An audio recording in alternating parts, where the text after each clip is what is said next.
नमस्कार दोस्तों, मैं संदीप कुमार।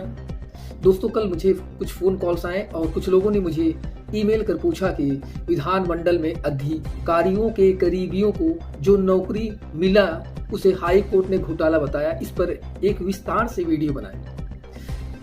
तो दोस्तों, आपको बताना चाहता हूं कि उत्तर प्रदेश विधानमंडल में 186 पदों पर हुई भर्ती में गड़बड़ी के मामले को इलाहाबाद हाई कोर्ट ने चौंकाने वाला घोटाला करार देते हुए सीबीआई से इसकी जांच की बात कही है। कोर्ट ने इसे लेकर ईमानदारी की कमी और भाई भतीजावाद के गंभीर सवाल भी उठाए। इंडियन एक्सप्रेस की पड़ताल के मुताबिक उत्तर प्रदेश विधानसभा और विधान परिषद में प्रशासनिक पदों पर होने वाली नियुक्तियों के लिए साल 2020 से 2021 में 2 राउंड की परीक्षा आयोजित की गई थी। इस परीक्षा के लिए करीब 2.5 लाख लोगों ने आवेदन किया था। हैरानी की बात यह है कि इस परीक्षा के बाद नियुक्त हुए हर 5 में से 1 उम्मीदवार वीवीआईपी अधिकारियों या नेताओं के रिश्तेदार हैं। तो मैं आपको बताना चाहता हूं कि ये वही अधिकारी हैं जिनकी निगरानी में परीक्षा आयोजित की गई थी। मालूम हो कि इस परीक्षा में सफल होने वाले उम्मीदवारों में तत्कालीन विधानसभा अध्यक्ष के जनसंपर्क अधिकारी और उनके भाई शामिल हैं।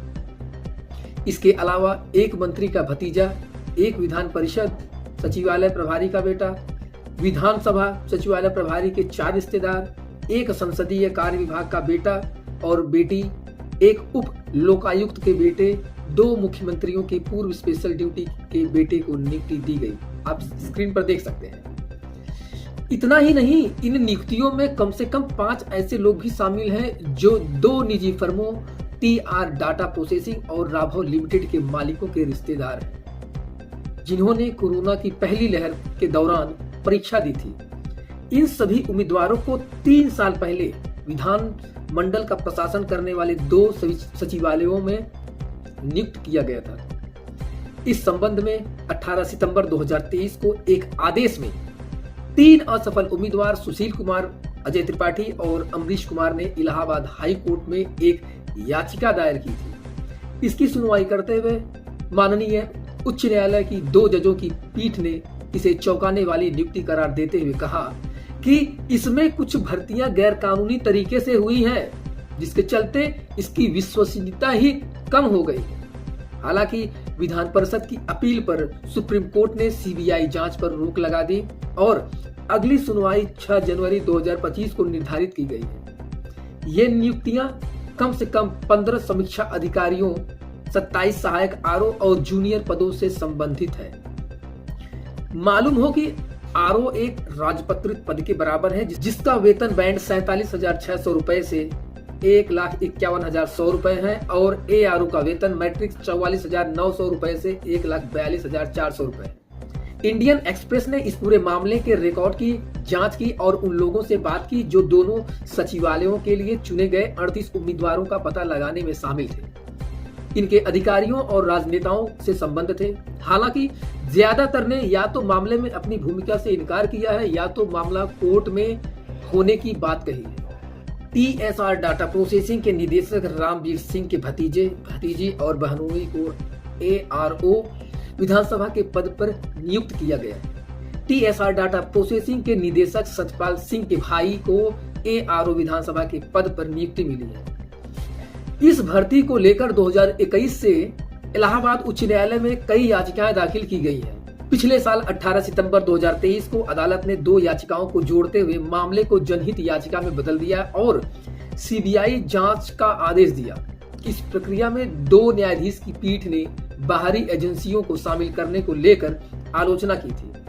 अदालत के रिकॉर्ड से पता चला कि ये दोनों निजी फर्मों के मालिकों को पहले एक अन्य भर्ती में कथित हेराफेरी के आरोप में जेल भेजा गया था और मामला अभी भी लंबित होने के कारण वे जमानत पर हैं। 3 अक्टूबर 2023 को उच्च न्यायालय ने विधान परिषद द्वारा दायर समीक्षा आवेदन को खारिज कर दिया। न्यायालय ने कहा कि इस अदालत ने मूल अभिलेखों का अवलोकन करके आरोपों के सार पर अपनी प्रथम दृष्टया संतुष्टि दर्ज कर ली है और अब आगे जाने की आवश्यकता नहीं है, खासकर तब जब न्यायालय ने तथ्यों को देखकर पाया कि यह किसी भर्ती घोटाले से कम नहीं है, जिसमें करोड़ों भर्तियां अवैध और गैर कानूनी तरीके से एक बाहरी एजेंसी द्वारा की गई है। जिसकी विश्वसनीयता कम हो गई है। सुनवाई के दौरान उच्च न्यायालय ने तीखी टिप्पणियां की थी। अदालत ने मुख्य रूप से नियमों में संशोधन का जिक्र किया, जिसके चलते ये कथित घोटाला हो सका। इससे पहले सचिवालयों के लिए भर्ती जो 2016 तक यूपी लोक सेवा आयोग द्वारा आयोजित की जाती थी, लेकिन विधानसभा के नियमों में संशोधन किया और उन्हें अपने दम पर संचालित करने का निर्णय लिया। 2019 में परिषद ने भी इसे अपनाया।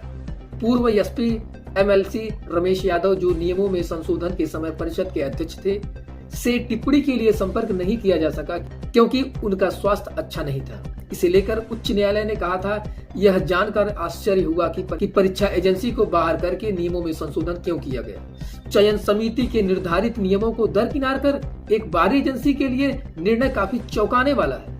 इसमें आगे कहा गया, बाहरी एजेंसियों की पहचान करने की प्रक्रिया में संदेश सामने आया। हमें कुछ अस्पष्ट विवरण मिले जो प्रथम दृष्टया वर्तमान मामले में बाहरी एजेंसियों की पहचान के संबंध में एक निष्पक्ष एजेंसी द्वारा प्रारंभिक जांच के लिए न्यायालय को संतुष्ट करते हैं। सार्वजनिक सेवा में भर्ती के मामले में हमारे दृढ़ विचार में निष्पक्षता की पहचान से समझौता नहीं किया जा सकता। इस बीच सीबीआई ने प्रारंभिक जांच दर्ज की और 13 अक्टूबर 2023 को सुप्रीम कोर्ट द्वारा रोक जारी होने तक भर्ती से संबंधित कुछ रिकॉर्ड अपने कब्जे में ले लिए।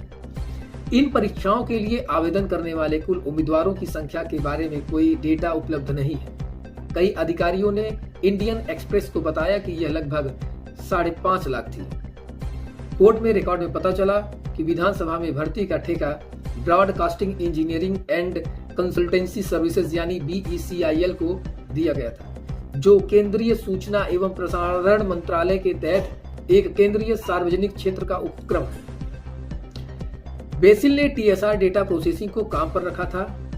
बेसिल के वरिष्ठ प्रबंधक अविनाश खन्ना ने कहा कि हमने विधानसभा सचिवालय के साथ एक अनुबंध पर हस्ताक्षर किए और हमने इसे आगे सबलेट कर दिया।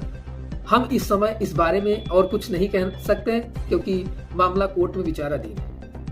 सूत्रों ने पुष्टि की कि परिषद ने राघव को भर्ती प्रक्रिया संचालित करने का कार्य सौंपा था। हालांकि सचिवालय ने परीक्षा प्रक्रिया को गोपनीयता का हवाला देते हुए अदालत में फर्म का नाम उजागर नहीं किया। विधानसभा सचिवालय के लिए चयनित उम्मीदवारों की कथित सूची हाईकोर्ट में एक अन्य याचिकाकर्ता विपिन कुमार सिंह ने पेश की थी। उन्होंने अनिर्दिष्ट माध्यम से प्राप्त OMR उत्तर पुस्तिकाओं और टाइपिंग सीट का हवाला देते हुए आरोप लगाया कि योग्यता अंकों में हेराफेरी की गई थी। सिंह ने उच्च न्यायालय को बताया था कि परिणाम कभी भी बड़े पैमाने पर जनता के लिए घोषित नहीं किए गए थे, न तो परिणामों की तारीख का खुलासा किया गया और न ही अंतिम रूप से चयनित उम्मीदवारों की सूची का खुलासा किया गया। विधानसभा सचिवालय ने उच्चतम न्यायालय को बताया कि अंतिम परिणाम उम्मीदवारों की आधिकारिक वेबसाइट uplegislassemblyrequirement.in पर अपलोड कर दिया गया था। सहायक समीक्षा अधिकारी के पद के लिए अंतिम सूची विधानसभा सचिवालय के कार्यालय के नोटिस बोर्ड पर चिपका दी गई थी।